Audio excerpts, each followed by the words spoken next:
The broadcast is now starting. All attendees are in listen-only mode. All right. Good morning, everybody, and welcome to the Global Reviews webinar focusing on savings accounts across the digital sales effectiveness of some of the key financial institutions in Australia. Jeremy Weinstein, our principal client advisor, is going to take you through just some little nuggets that we've identified in the last study that we ran across savings accounts, which was in April of 2014. For those of you that don't know, we do operate on a calendar cycle for our syndicated studies, with October kicking off a very busy period for us across the financial services sector, with studies around savings accounts, personal loans, mortgages, transactions, and credit cards.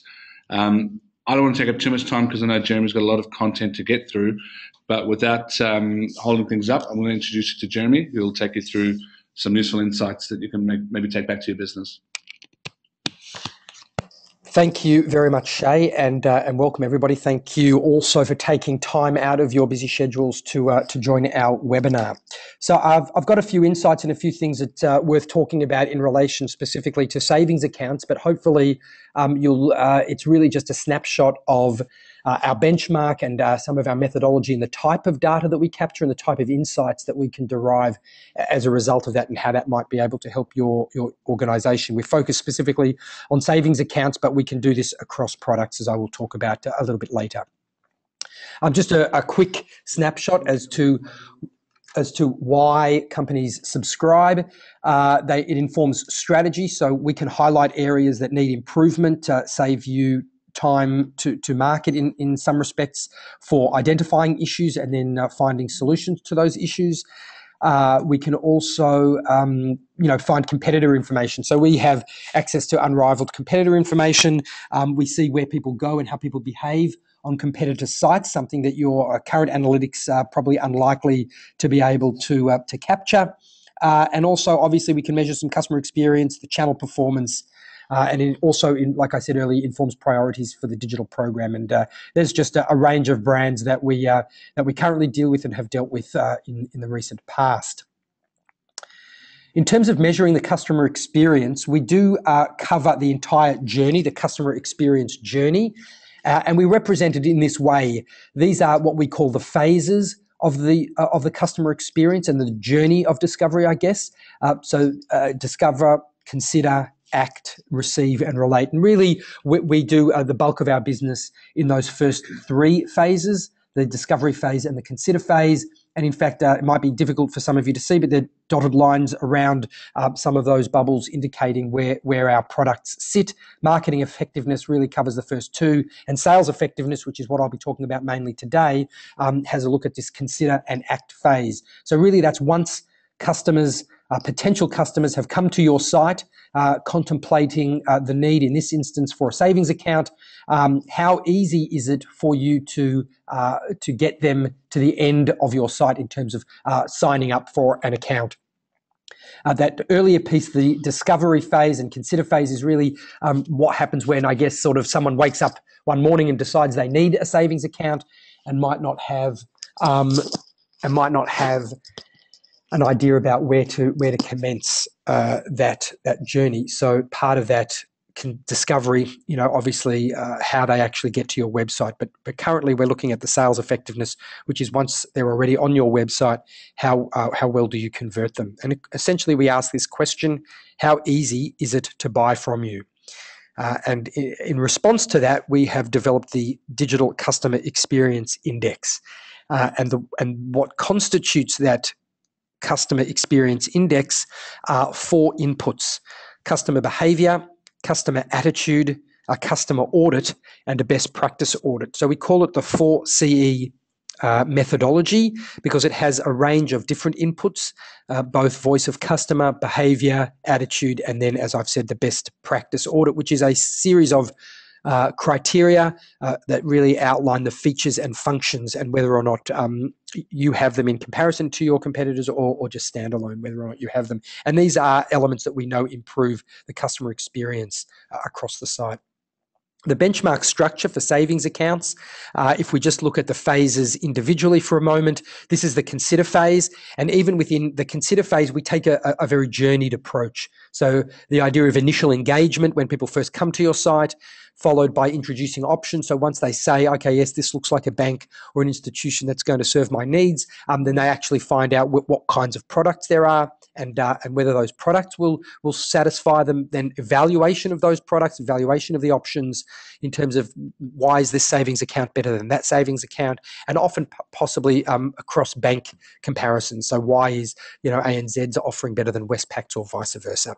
And then finally, facilitating decisions. So how well, once people are that deep in the consideration phase, do you remind them about how amazing your organisation is and why they should bank with you? That's the consider phase. Then the act phase is really, well, once they have decided to act, how well do you highlight the various options, both online and offline? Even though this is a digital benchmark, we still believe that if these customers, these potential customers who want to become customers are nearing that stage or phase, that you should make all of the options easily available to them.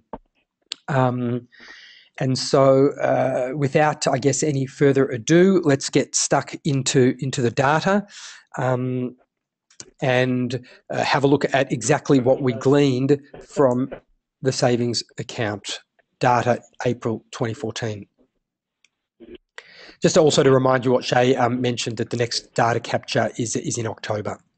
So the banks that we covered off in our industry of savings accounts, this is how the scores fell. So Bank of Melbourne at the top with a 62%, customer experience index. So they did very well, followed by St George and ING Direct. And I guess looking from the lower end, UBank last and Rams at sort of 55, 56. So there's about a 7% differential between the top and the bottom. And what tends to happen is that you lose some of the detail and the granularity as the scores get rolled up to this overall customer experience index. And hopefully, as you saw, you will be able to see how it unravels and then how we can get some really, really specific and detailed information as we get to those lower levels.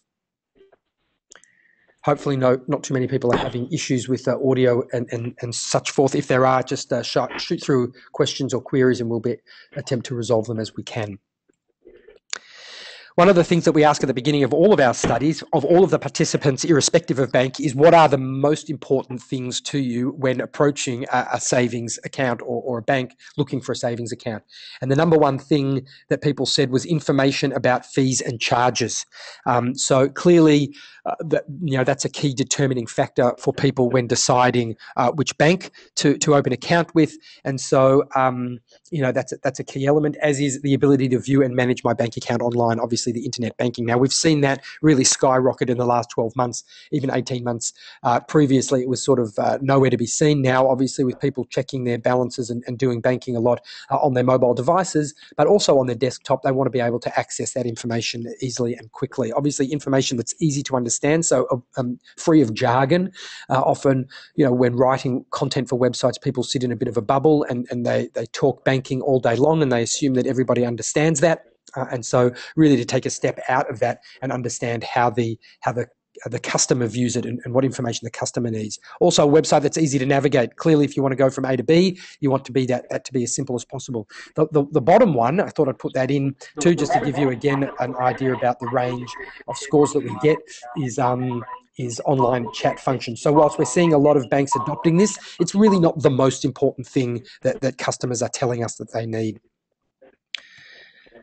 We also have the DME, the digital marketing effectiveness, which this webinar won't focus on, but I thought I'd pluck out just a key insight from that study. And again, too, it follows the previous data quite closely, in as much as low account fees and charges are a number one reason that people prefer a company at the end of that sort of discovery consider phase. Interest rates are also important. And other things, the bottom one, the opinion or recommendation of friends and family is again the lowest one. And so whilst we have seen in the last couple of years a push towards social media and recommendations in that way, it's really not the driver. well, it might play a role, and all of it does play a role, but it's not the key driver. So as a result of these two slides, I wanted to just really focus on the part of our benchmark that looks at fees and charges, because clearly that's something that's a key consideration for many customers approaching savings accounts. In terms of that consider phase, here again, a bit of free data just for you to see how you might compare with some of your competitors or how some of the other banks in the industry are doing. This is the consider phase only. So the consider phase and the act phase then roll up to that score I showed earlier.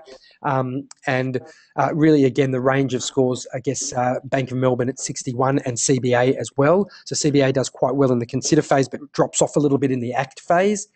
And Suncorp also down about 55%. And so, as I showed you earlier, this consider phase is made up of 4 stages. Introducing initial engagement, introducing options, evaluating options, and facilitating decisions, as you can see now down the left-hand side of this slide. And in terms of introducing options, there are 2 categories that make up the stage introducing options. Again, that was on the slide earlier. And really what I'll focus on is understanding fees and charges. So as the benchmark breaks down and becomes more granular, the information that more valuable, and you can see a greater variance as well in the scores as brands do better or worse. So what I really wanted to highlight here is that in understanding fees and charges, there is a discrepancy, a gap between HSBC and Suncorp Bank. So I wanted to kind of explore that and see what was going on and what insights we might be able to derive from that journey. So when looking at the category of understanding fees and charges, and this is the lowest level, and I've kind of indicated what each one of these subcategories, as we call them, how they relate to the 4CE, those 4 elements, those 4 customer inputs that I highlighted earlier. And so one of them is, the first one is effectiveness of locating fee information. That's a behavioural element. So we look at how people are behaving, the effectiveness, again, behavioural, the satisfaction of locating fee information. So that's an audit. We ask people how satisfied they were or not, and then we get some feedback from them. A customer audit in terms of evaluating what the process was of locating fee information. And then the last 2 subcategories are part of our best practice audit framework, which include just an audit of fees and charges information and an audit of interest rate information. And again, you can see now even more clearly the discrepancy and the differential between HSBC, the orange-reddy colour, and Suncorp, the darker grey colour, in terms of those sections. And also to note that effectiveness, satisfaction, and evaluation often follow very similar trends. So if you're effective at allowing people or facilitating people to find the fee information, then they're likely to be satisfied with that journey, and then obviously they're likely to evaluate that process reasonably well. And that's ultimately what you want, because that will not only provide you with repeat business, but will allow people to find the information that they're looking for very quickly. And that's ultimately the goal. So the task that we ask, and again, if I just go back a slide, sorry, those 4 subcategories, effectiveness, efficiency, satisfaction, and evaluation, appear a number of times in our benchmark and relate specifically to a task. So this is an activity that we got users to do, and then we tracked and monitored their behaviour to see how they performed and how the site performed in relation to their behaviour. So Suncorp's task was reasonably simple. Your task is to find the monthly account fee associated with the Everyday Options Saving sub-account. And so we have a look here as well at the breakdown of what effectiveness is. Effectiveness is a combination of success rate and confidence of those successful users. And sometimes the reason we have these 2 metrics is because we often see, or not often, but we sometimes see that people have very high success, but they're not confident that they were there. So, they were at the right area of the site, but because there was only 1 option or 2 options, they lacked the confidence to really know that they were in the right area. And conversely, sometimes, although sometimes low success rate has high confidence. So we use those 2 metrics. And in this instance, success was 65% and confidence was 89%. We also measure efficiency, both in terms of time to completion, but also unique page views. Again, a combination of those metrics. And as you can see here, quite clearly, we're already getting a story unfolding in terms of Suncorp. They had a 5.3, on average, 5.3 page views, whereas the fastest finisher was about 2.5 page views. to get to the right answer. So that's more than double. So that's quite a significant issue in and of itself. The duration not that much faster on average, but that was for the successful people who were significantly fewer in number. And again, satisfaction as well, low down in relation to the top performer there with a satisfaction of 72%. So these are all metrics that we gather and that we also then can compare with your competitors. In terms of the satisfaction, we also ask a question for those who rated it under 5. We turned it into a percentage, but really it's a scale of 1 to 10. And for those who answered under 5, we get some of their actual free text input. So after going to the Everyday Options account page, there wasn't a direct link I could find, I'm sure they mean find, to tell me the ongoing monthly fees after the initial fee-free period. It took a bit of searching to find the fee. So clearly there are some customers, some potential customers who are dissatisfied with that, and that's what they've articulated. Obviously, we capture more than that, just a snapshot. So when we get to actually looking at the specifics of the task, we obviously try to track where people went and what they did. And so in the Suncorp example, we can see via the heat maps where people clicked into. So 35% of the participants clicked into the content part where it says personal savings accounts, and you can see the deck chairs there. And 60% of those who clicked in there actually arrived at the correct answer, reached success. 35% of the people 35% of the people clicked on the savings account up in the menu, and only 40% of them reached success. And then finally, a further 10% of participants clicked in the savings banner across the middle with a piggy bank, and none of those people reached success. So we want to dig into and try to understand perhaps what happened. So this was the very first page we showed them. We didn't start them on the home page. We started them on the savings landing page. And that's the same with all of the brands. And obviously we capture the click paths and click maps of all of the brands, your competitors included. And this is clearly a key advantage of our study over and above some of the other analytics that you may already have.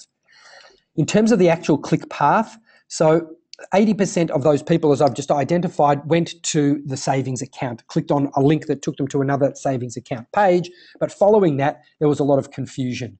Okay, so a lot of participants didn't know where to go, and they're clicking around and backwards and forwards into different parts of the site. There isn't a clear pathway beyond that that takes people directly to the fees and charges of this particular savings account. And so the confusion is also highlighted in some of those comments I showed you a bit earlier. So in terms of that page that 80% of the participants went to, what happened after that? Because clearly this is where the issue for Suncorp Bank arises. The way that they've outlined the various options seems to be unclear to some users. So rather than taking them to potentially a list of savings accounts or types of savings accounts, they've worded them in a different way, and it requires people a little bit more research or knowledge or understanding of the savings accounts rather than being able to explore the savings accounts directly. And so that's where some of that confusion has arisen. In fact, only 25% of the users clicked on the link, the Everyday Options account. So those people that got there, which were 80%, only a quarter of them clicked onto that account. And 30%, for example, clicked on Help Me Choose, which again is useful, but perhaps for a little further down the funnel. They don't know what they don't know yet, so they want to be exposed, I think, in this instance, to the products themselves and the types of savings accounts. And also 10% clicked on Compare All Accounts, which again is useful, but perhaps a bit later on in the journey. And then furthermore, once people actually found the right product page, there's no direct information about the fees and charges. So once they're on the product page, there's only another further link to find out what the rates are. And again, that's another further link that is probably why there were 5 pages, but I think confusion along the way too, until people actually got to the right place and were able to find the actual cost of those fees and charges. What we also have is, we aggregate data across all of the banking products. And one of the interesting things that we found, and this may apply to Suncorp too, is that when people are frustrated and they can't find what they're looking for, here's what people tend to do next. 25% will look for FAQs, 20% will call the company, 19% will send an email. Sorry, I can see there's a bit of a lag.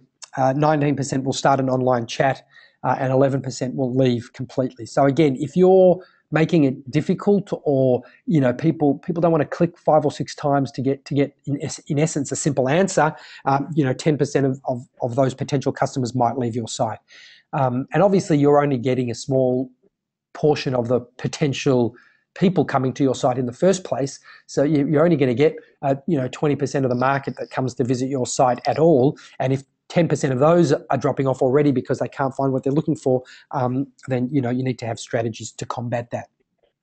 In contrast to Suncorp and the way that they went about it, let's have a look at HSBC, who were very successful in the task. And again, the task is not that dissimilar. Your task is to find the monthly account fee associated with the HSBC Serious Saver account. And as we can see here, success 90%, high degree of confidence as well. In terms of the completion of the task, time to completion 58 seconds, so under a minute, very fast, and pages 2.28 pages, so again more than twice as quick as we saw with Suncorp, and then satisfaction at 85%. So, high metrics, good score. So again, what can we learn from HSBC's execution that might inform, for example, what Suncorp might be able to do? And so their landing page as well, we started at them all on a savings landing page, which is actually a personal banking landing page in HSBC's instance. There were already a range of account options that people could explore from the get-go. And so as you can see, both in the left-hand menu and in the contents of the page, people found the particular account we were asking them about. 30% of participants clicked here in the left-hand menu, 100% success, 65% clicked in the content. And we're also seeing, as a result, I think, of mobile devices and so on, that more people, it used to be a 50-50 split between the menu and the content. Now we're seeing a much more much greater focus on the content as well. So these are sort of additional insights that we can, with our data, be able to explore and access for you outside of just the benchmark itself. Sorry, that flash. To the next slide is HSBC's click path. So again, very different looking click path to the one that we saw for Suncorp, a much cleaner, a much more obvious direct pathway to success. So 95% of people clicked into that particular product, and then from there, 85% of those people were able to identify the answer to the question, which was what were the fees and charges, and to have a look at that. So this is the second page. It clicks straight into the product. You get an overview tab, features tab, and a rates and fees tab. And clearly in the rates and fees tab, the fee information and the rate information is presented clearly. And so again, any questions are easily solved and answered by the bank to the potential customer, in terms of one of the things that we know are really crucial in terms of their decision making. And so again, hopefully you get a sense of the kind of granularity as well that the product can go into. This is just one of the 15 or so categories that we explore, and then the subcategories that go into that as well, in terms of efficiency, satisfaction, and some of the other things. Just taking you back to that slide I put up before, and now having a look at some of the best practice audit criteria, and how that also helps inform us about what improvements a site can make. I've changed it up a little bit here. NAB do quite well. They weren't in the earlier slide. And CBA do quite poorly. In fact, we've seen a significant drop-off in functionality from the CBA redesign that was probably now 12, 18 months ago, in terms of, yes, it looks very good and people respond very well to its aesthetic, but in terms of being able to find information and access information, it's very difficult, and people find it hard. And so there's always a trade-off between every element and every aspect of the site, in terms of how much content you put versus how big the buttons are versus all sorts of things. But we did note that in a pure design versus usability scenario that was experienced somewhat with CBA, design won out over usability. And again, for those looking to tweak or redesign or improve their site, it's always a consideration to make sure that whatever you change it to is still functional and still easy for users to use to find information from. So in terms of that finding fees and charges criteria, one of the things that we identified as well is being able to compare accounts. And whilst that's not the key aspect of this particular stage, that's obviously something that we know people do want to do. And so we assess that. And so take NAB's savings account page, landing page. There are two options, above the fold, clearly displayed, where people might be able to compare accounts. And then when they do click on either of those links, the smaller box on the right-hand side really, loads up the savings accounts right away and gives you an option between the various accounts that are available. In this instance, just the two. In contrast, CBA, it's way down. We call it below the fold. In the old newspaper terminology, the information is well below the fold. And for those of you familiar with the CBA site, it's a long scroll, which is all well and good, except that you kind of need a motivation to scroll as well. You're scrolling down. If you don't know what you're looking for, if the information isn't clearly presented, then just because there's a long scroll doesn't mean you'll necessarily find it. In fact, you might get to the bottom and not even notice it. So it's really about prominence, and obviously not everything can be above the fold, but it's really about where you position it. Not only that, when you click the compare accounts, what happens is transaction accounts get loaded. So you're immediately presented with the transaction account options, and again the savings account options are below the fold and scroll all the way down. Unlike the NAB offering, where once you clicked on it, it gave you what you were after, the CBA account, the CBA comparison table, really just loads a generic table, and you have to find what you're looking for again. So that's, in terms of, user friendliness, if I can use that term, it doesn't really appeal, because nobody wants to be going digging long after they've clicked the button. They want the information presented as easily and as simply. And again, that was one of the key customer needs higher up, is that navigation was easy. When you click a button on the savings landing page to compare accounts, you want a savings account comparison, not a transaction account comparison. Another few criteria that we assess in terms of the actual product pages themselves for savings accounts is there obviously, is there content around fees and charges? Is there an explanation about what's going on and what happens there? Are the terms and conditions relating to the fees and charges also easily located? Is there a clear link in the same area, so that if people do want to investigate a bit further and they do want to open up the terms and conditions, and we know that is a low open rate, but still to locate it in the same place is obviously ideal, so that people who are looking for it don't have to hunt around the rest of your site to look for it, but they can find it pretty easily. And also another nice thing about NAB's site is that there is a site that lists all of the, it says transaction account fees, but also all the savings account fees that are available. As opposed to CBA, for example, on their product page, if you go to the rates and fees section, it's not tabulated, but there is obviously there's an arrow and there's a section. It clearly articulates all the different rates that are available, but there is no mention of the fees. The fees are mentioned in other places. However, if someone again is looking in the section called rates and fees, you should expect that at least the fees are presented there. Even if there are no fees, it should articulate that there are no fees, because that's the area that you're directing people to look in. And if you don't provide them the information that they're looking for, that you've directed them to, they won't be all of that thrilled. And it will become more difficult to use, and they won't know where to go, and suddenly they'll be confused and lost.